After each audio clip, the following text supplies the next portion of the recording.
Hi, everybody. This is Jeffrey. This is Ripe Color. And I got my new microphone. It's very exciting. I feel very professional. They had one with things attached. I was like, I don't think so. Please like, subscribe, share, comment, press the bell for notifications. This is the reading for Wednesday, the 15th. And I'm going to be on Sheila's station today at either 5 or 5:30. I'm not sure. Eastern Standard Time. And that ought to be fun. I said to like, subscribe. Yeah, I offer IET, which is integrated energy therapy, which is a healing modality, which can help you move energy. I also offer private readings. I have lovely one-of-a-kind t-shirts, and I think I'm going to add more like this. And I also see that's one of my dye pots on top over there. I don't know if you could see. And I also have astrology t-shirts, which are really great. Okay, let's see what's going on for the 15th. I'm kind of mellow. You know, I have a lot of work to do, but I have time, so it's great. I have food, I have time.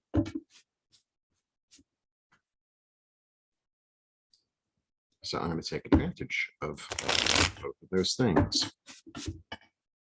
Okay, enough chitter chatter. I like that expression. Stop dilly-dallying. 1, 2, 3.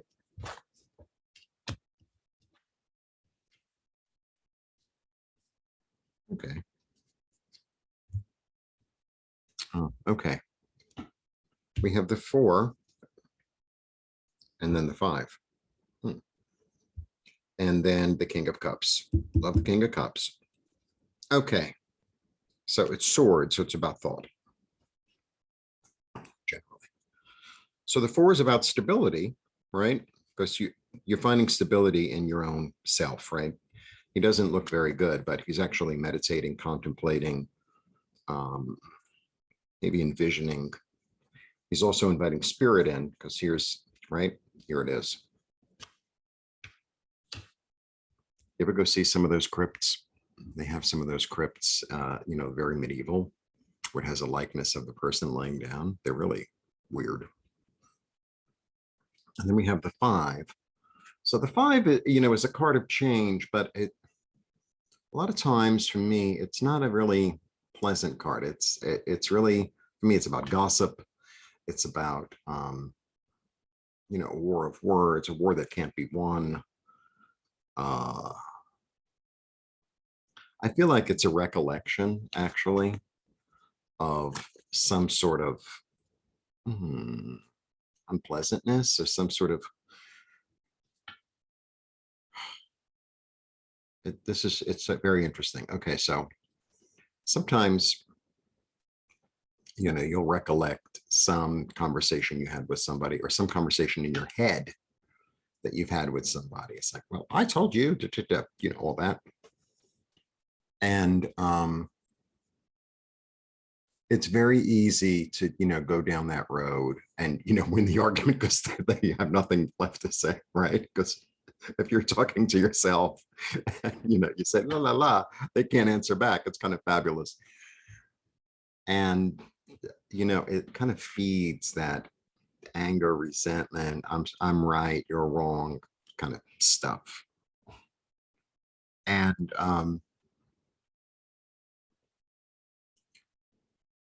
so, and here comes the, you know, the empath, the compassionate one, saying, if you're going to talk to yourself in your head, right, make it something pleasant. Sing songs, right? Sing songs instead of having these, you know, insane conversations in your head. I think I'm saying this to myself. You know, fill it with something lovely. Fill it with something lovely. I said this and he said that and la la la. And I get it. I get it. A healing enthusiast, right? An idealist. Ah, can you go to a new place? This is about, for me, this is about going to a new place. This is the ace. So this is the sun in a way. I mean, it's finances, right? And it's security, but it's also the sun. So it helps you to see and get clear for me. And then here's the vortex, which is incredible. So, you know, I talk about the road sometimes in the cards, and here the road is really clear. And not only that, but if you continue to walk on the road, you sort of go through a vortex. It's almost like a stargate, and you see things in a different way.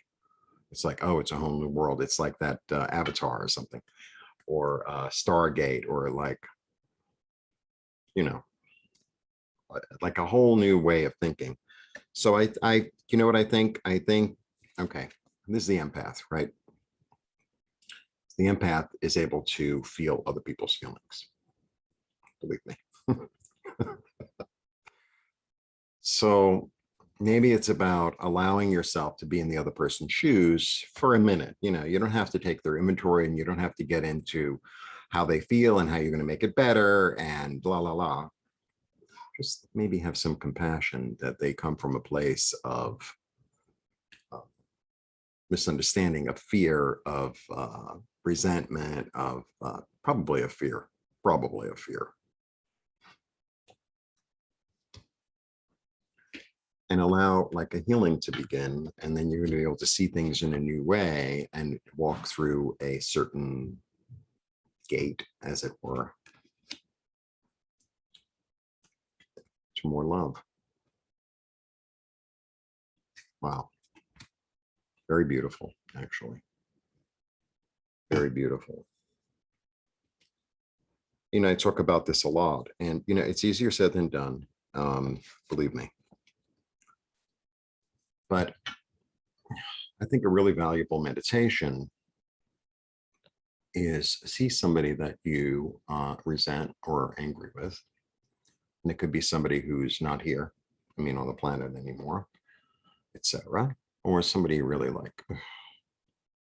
Because the thing is, if you're carrying the anger toward them, you're carrying it. They ain't carrying it. Maybe they are, but what's your business if they are? You know, if they want to carry a heavy load, let them.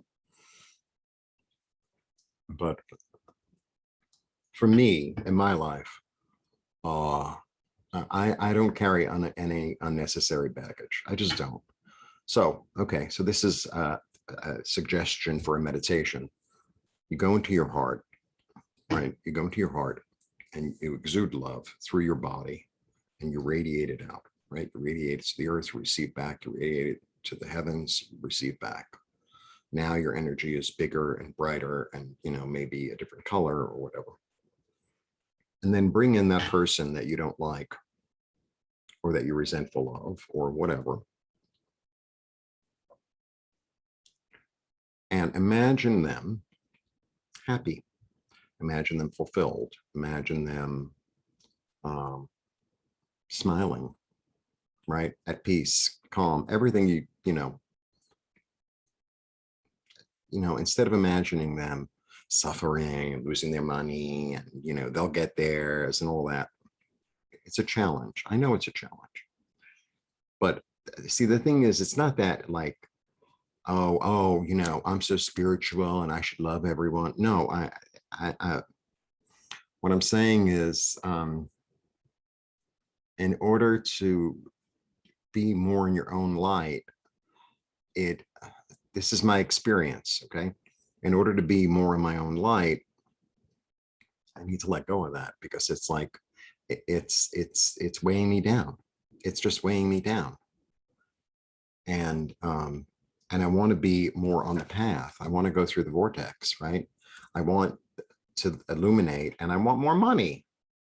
There you go. Anyway, see them as happy, seeing them as fulfilled, see them at peace. Doesn't mean you have to call them and invite them over and make everything right. I'm not even talking about that. I'm talking about seeing them like that, surrounding them in light, gold or pink or green, whatever other color you want to, the pink and the green are the colors of the heart. All right. Gold is like just an overall well-being, right? Silver, it doesn't matter. Don't get all carried away with that, whatever comes up. And then let them go off into the distance. It's almost like your soul is talking to their soul saying, you know what? I'm ready to like let go of this. I'm ready to let go of this because it's like, it's as if you're going on vacation, right? And you have your book, your bag of whatever, right? Your carry-on, say it's this big. That would be a light traveler, right?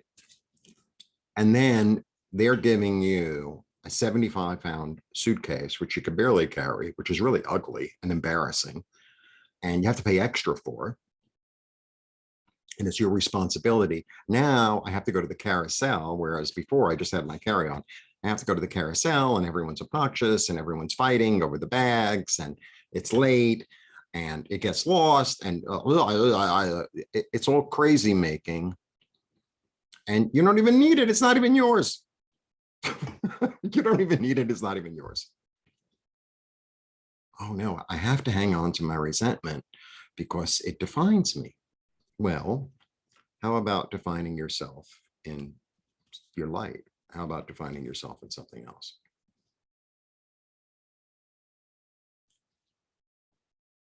That's the opportunity. That's the opportunity.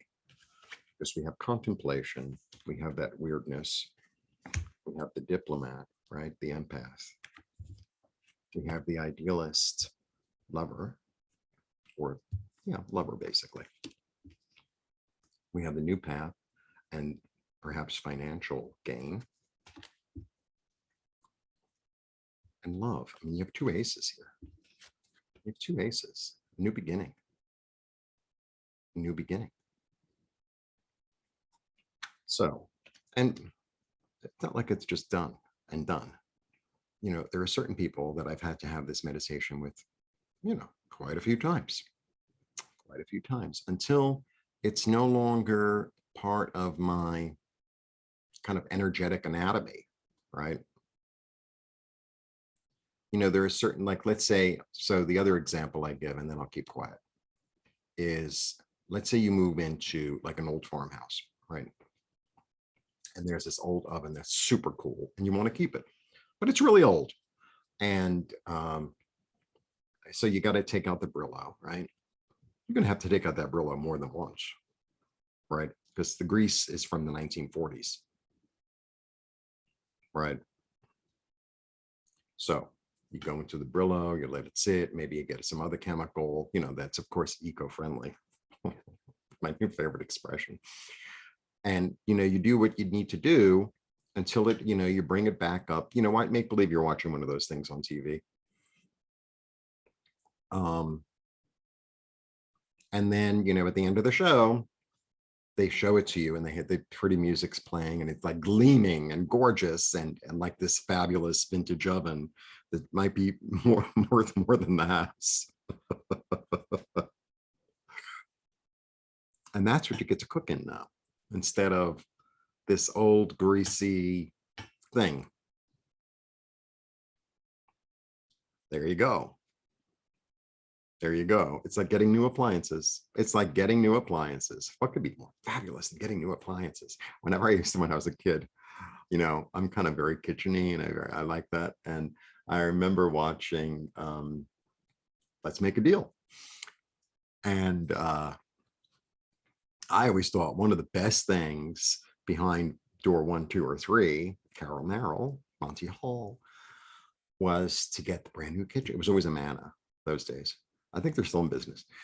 And they would give you the refrigerator, the stove, the dishwasher, and I think there was something else. I can't remember what it was.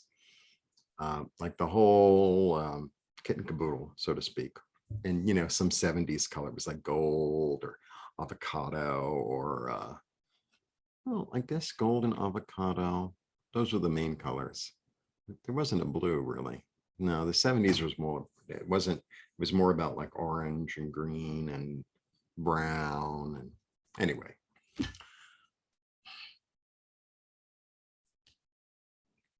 so it's like you pick the right door on let's make a deal. Okay. You won the big showcase and the price is right. That's the opportunity you have. That's the opportunity. Okay. So that's what came up. So that's what I'm going to say. Be in your own business. This card's been coming up a lot lately. This card's been coming up a lot lately. So this card is a wonderful card. This is about working, whistling while you work, being involved in the here and now, doing something physical, and being productive. So that can mean anything. That could be making art. That could be writing a book. That could be cleaning the house. That could be working in the garden. That could be exercising. That could be cooking. That could be anything physical that you sort of go into a zone with in a good way, right? It's like a meditation. And you have to be there because if he's not completely in his work and he's in his head about something else, that's going to come through in the work. And he has to make a perfect pentacle because he's going to sell them. So, and see how well he's done? He just, oh, is it 8 hours already? Oh, let me just finish this one and then I'll, take the rest of the day off or whatever it is. Because he's so involved in it and he's like whistling while you work. That's what I get from this card, where the apprentice becomes the master. Good to be the master. All right, that is my take for the day. I don't know what I'm going to name it. And that's September 15th, Wednesday. Oh, I'm going to have my coffee with you. Coffee, yummy, yummy. My friend gave me this mug. It's fabulous, right? So that's my take for the day. That's my take for the day. Don't carry something that's someone else's. Why would you carry somebody else's luggage? Or when you go on vacation and someone gives you a list of what to get for them. I'm on vacation. I don't really want to go look for a spoon that says Niagara Falls on it. It's like, I don't really want the spoon. I want the. I'm on vacation. Anyway, blessings, blessings, blessings, blessings.